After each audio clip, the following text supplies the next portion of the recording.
But I'm going to welcome Francis Nwokedi to speak on the UK corporate codes and 5 areas of principles. But before Francis speaks, I'm going to just share his bio with you. Francis is the partner in McCarthy Denning. It's a law firm in London. Francis is a lawyer and he specializes in debt capital markets, securitization, structured finance, and project finance. With over 25 years experience in major UK firms and major international investment banks. Francis is the managing director and is also the managing director and CEO of NPL Advisors. He previously was a partner and the head of banking and finance at the London office of the Canadian law firm Fasting Martineau. He has extensive experience of all forms of finance, including securitization, structured credit derivatives, project finance, and Sharia-compliant capital markets transactions. Francis also has experience in the developed debt capital markets, where he has been involved in complex restructuring and regulatory changes. Francis has previously worked as in-house counsel and an investment banker in major international financial institutions, the Bank of Tokyo, Mitsubishi, JP Morgan Chase Bank, UniCredit. This largely focus on structuring, documenting first-line transactions in emerging markets in Africa, Asia, Central and Eastern Europe, and Southern Europe. Francis is a member of the Royal African Society, Chatham House, and the Royal Institute of International Affairs. He's a governor at Apeche Academy, a trustee of West Hackney Parochial Charity, and a trustee of the Hackney Joint Estate Charity. Francis graduated in law from the University of Warwick, trained and qualified as a solicitor with Clifford Chance in their London and Paris offices. That's a mouthful, but welcome, Francis. Thank you very much indeed. You make me sound so old with that CV. I'm really not that old. Ladies and gentlemen, a very good afternoon to you, and thank you very much first of all, to my fellow speakers for their excellent summary of really what corporate governance. Speak out. Can you actually hear me now? Is that better? Yes, thank you. Right. First of all, I'd like to thank my fellow speakers for an excellent rendition of what corporate governance is. They've done such a good job that I don't really think there's really nothing much for me to say. So I think I just better close my papers and go home. But because no way, Francis. Because I promised you I would say something. I thought that I would spend just roughly 15 minutes, really being a bit more specific and precise. What has happened here in United Kingdom is that in the last time which we had this was about 20 years ago, where the code for corporate governance was amended. So in January 2018, that is 2 years ago, it reached royal assent that the UK would have a new corporate governance code. That came into effect as of 1st January 2019. So we've had a new UK corporate governance code, which is effective, it's been effective for 1 year. Now, the reason I thought I'll pay attention to this particular code is not because it's UK or anything. The only reason is that the code is applicable to all companies, that is all companies with a premium listing, irrespective of whether or not it's incorporated in the UK or elsewhere. So if you have a premium listing, you've got to follow this code. It's an imperative. It's as simple as that. No matter whether you're incorporated in the United States, Nigeria, Somalia, India, you've got to follow the code. Now, what does the code actually say, and what does it teach us about corporate governance?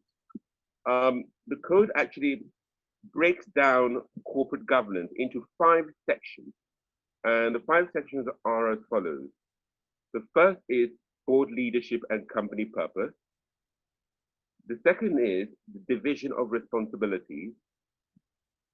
The third is the composition, succession, and evaluation, obviously, of a board.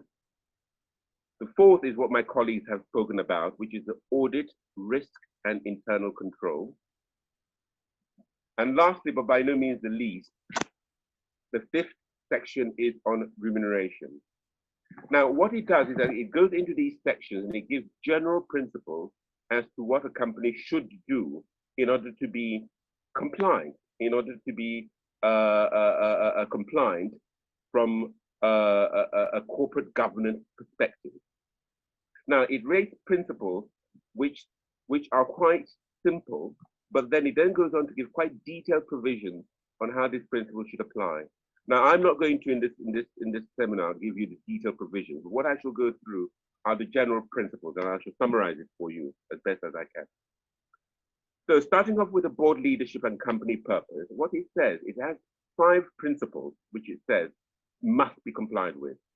It says that a successful company is led by an effective and entrepreneurial board whose role is to promote the long-term sustainable success of the company, generating value for shareholders and contributing to wider society, exactly what my colleague had said previously. The second principle was that the board should establish the company's purpose, values, and strategy, and satisfy itself that these and its culture are aligned. All directors must act with integrity, lead by example, and promote the desired culture. Culture is stressed. The third principle within the board leadership and the company purpose, the purpose of the company, says that the board should ensure that the necessary resources are in place for the company to meet its objectives and measure performance against them. The board should also establish a framework of prudent and effective controls which enable risk to be assessed and managed. Put aside money, make sure that the risk and controls are managed. The fourth principle here is that in order for the company to meet its responsibilities to shareholders, now we're looking at shareholders and stakeholders and other stakeholders, the board should, it's an imperative, should ensure effective engagement with and encourage participation from these parties. It must listen to its shareholders. It must listen to other stakeholders. Long gone are the days where it just sits down, having a cup of tea and then deciding we'll do X.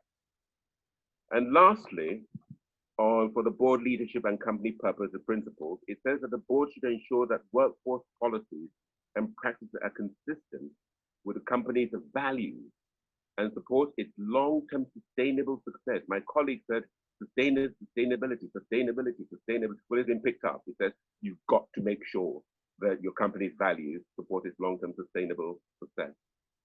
And the workforce should be able to raise any matters of concern. Now, it doesn't leave it as that. In the detailed provisions, it then goes on to say what you have to actually do. So it's very prescriptive. It says that all of this should be described in an annual report on how opportunities and risks to the future success of the business have been considered and addressed, the sustainability of the company's business model, and how its governance contributes to the delivery of its strategy. So gone are the days whereby we may just simply sit down at the board and decide what we're doing. Now we've got to publish it in our annual report. Now, going to the second section, that is entitled Division of Responsibilities. And here it has got 4 principles, general principles, which it says must be complied by companies in order to be compliant from a corporate governance perspective. The first is that the chair leads the board and is responsible for its overall effectiveness in directing the company. They should demonstrate objective judgment throughout their tenure and promote a culture of openness and debate. In addition, the chair facilitates constructive board relations and the effective contribution of all non-executive directors, something I'll come to stress again, non-executive directors, and ensures that the directors receive accurate, timely, and clear information. That's the first principle on division of responsibilities.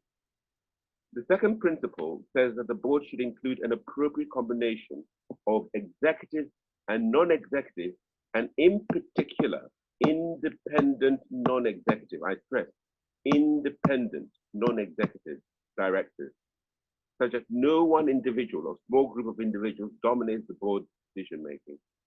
There should be a clear division of responsibilities between the leadership of the board and the executive leadership of the company's business. There should be no fuzzing, no blurring of lines. There should be clear distinction. You've got the board and you've got the next level down. Now, it then even goes to say the third principle goes to reiterate the importance of non-executive directors, saying that non-executive directors should have sufficient time to meet their board responsibilities. Because this is something which is not often done, and non-execs are sort of treated as second-class citizens. Long gone are those, past are those days. They should provide constructive challenge, strategic guidance. Now, this is strategic guidance. Offer specialist advice and hold management to account. So that is a completely new ballgame altogether with non-executive directors, and these are independent. And finally, in this general principle on division of responsibilities, it says that the board, supported by the company secretary, should ensure that it has the policies, processes, information, time, and resources it needs in order to function effectively and efficiently. Again, according back to what my predecessor had just spoken about. Now, in the detailed provisions, and I encourage you to go into this document to really read it, it's quite detailed. It shares that the chair should be independent on appointment when assessed against circumstances set out in provision 10. That is basically saying that the roles of the chair and the chief executive should not be exercised by the same individual. The chief executive should not become chair of the same company. Then, stressing again under the provisions, it says at least half the board, excluding the chair, should be non-executive directors whom the board considers to be independent. In other words, independent non-executive directors. It then goes on to say that the board should even appoint one of the independent non-executive directors to the senior independent director to provide a sounding board for the chair and serve as an intermediary for other directors and shareholders. So this is a completely different ballgame, level of field that independent non-executive directors are coming from. Now let's quickly turn towards section 3, which deals with the composition, succession, and evaluation of a board. I was expecting this to be very long-winded, but of course, in typical things, there are only 3 principles. And broadly, the first principle says that appointment to the board should be subject to a formal, rigorous, and transparent procedure, and an effective succession plan should be maintained for board and senior management. Both appointment and succession plans should be based on merit and objective criteria, and within this context, should promote diversity of gender, social and ethnic backgrounds, cognitive and personal strength, what my predecessors have stressed, their boards are doing. That is now under an imperative, it's not a principle.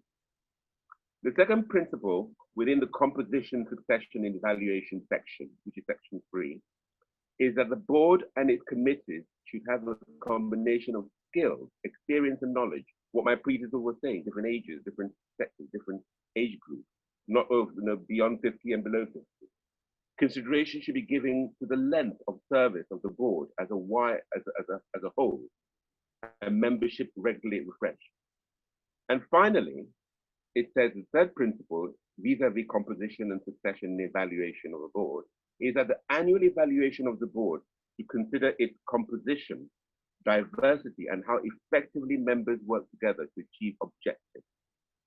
Individual evaluation should demonstrate whether each director continues to contribute effectively. Note bene, it is not collective, it's individual evaluation. So each one of you, one by one, call.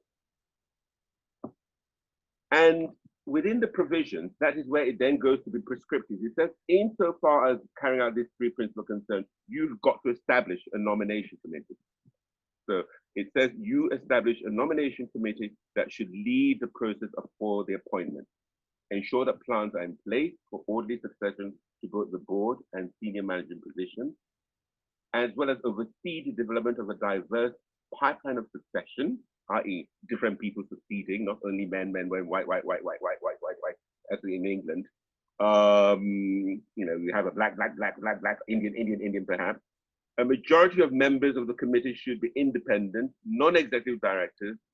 The chair of the board should not chair the committee when it's dealing with the appointment of their successor, which is very good. So they have to get out of the room. But I think that this is things which most boards of good governance do carry out. It even goes on to say that in certain circumstances, it is encouraged that external evaluators should actually be identified, and they should actually come in to actually do an independent evaluation of the whole board. And that should then be published in the annual report. So everything goes into the annual report. Quite prescriptive. Right, the penultimate section is labeled Audit, Risk and Internal Control, which my colleague touched upon earlier. And this is only 3 principles. Very simply, it says, the first principle says that the board should establish formal and transparent policies and procedures to ensure the independence and effectiveness of internal and external audit functions and satisfy itself on the integrity of financial and narrative statements. Now, what does that mean in English? It means basically that they've got to establish good policies in place to enable internal and external audit to actually occur. The second principle is that the board should present a fair, balanced, and understandable assessment of the company's position and prospects. And the third principle is that the board should establish procedures to manage risk, oversee the internal control framework, and determine the nature and extent of the principal risk the company is willing to take in order to achieve its long-term strategic objectives. Now, how on earth does it do this? It then goes on to tell you exactly how it does, how it should do it. It says the board should establish an audit committee of independent non-executive directors again. Noted bene, it is an audit committee, not of executives, but of non-independent, and not of non-executive directors, but of independent non-executive directors with a minimum membership of 3, or in cases of smaller companies, 2 will suffice. And their roles and responsibilities will be, amongst other many things, will be the monitoring the integrity of the financial statements of the company and any formal announcements related to the company's financial performance and in them. Lastly, we come to remuneration, which has always been a little bit awkward as of late with bankers' bonuses. Well, what it says here is it gives 3 guiding principles, which says are imperatives, must be complied with. Remuneration, the first is that the remuneration policies and practices should be designed to support strategy and promote long-term sustainable success. There's no point, gone are the days of giving excessive bonuses, not aligning it to the long-term sustainable success of the business. Long gone are those days. No, no, no.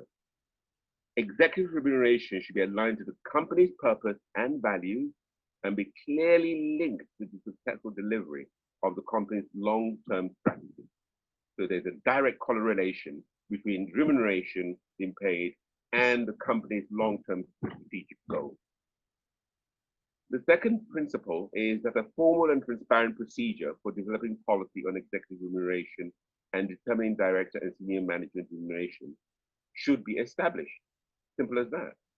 No director should be involved in deciding their own remuneration outcome. Very, very obvious, but it didn't used to happen. You had people who would sit down there negotiating and discussing, this is how much I think I should be getting. The third principle, which is an imperative, is that directors should exercise independent judgment and discretion when authorizing remuneration outcomes, taking account of company and individual performance and wider, this is important, and wider circumstances. These are wider circumstances like the public. We don't like hearing people, bonuses, bankers coming to work and getting £3 billion for doing 2 minutes work. We don't like that in the public. So that is ruled out. That's a wider circumstance. And that could be, public opinion is important. Now, with these 3 principles, it then goes on to give very, very detailed prescriptions under the provisions, which I shan't go into in detail. But all I would say is that in order to aid the board in realizing these principles, it stipulates quite clearly that a remuneration committee should be established. Again, who on earth is going to be one part of it? Independent non-executive directors with a minimum membership of 3, or in the case of smaller companies, 2. Now, of course, only basic salary should be pensionable, etc., etc. But I think I'll stop there. So I hope I've given a sort of a broad outline of where the UK code is. And in fact, this is not only for the UK, it's regards to a code which must be complied with all companies with a premium listing, whether incorporated in the United Kingdom or elsewhere. Thank you very much indeed.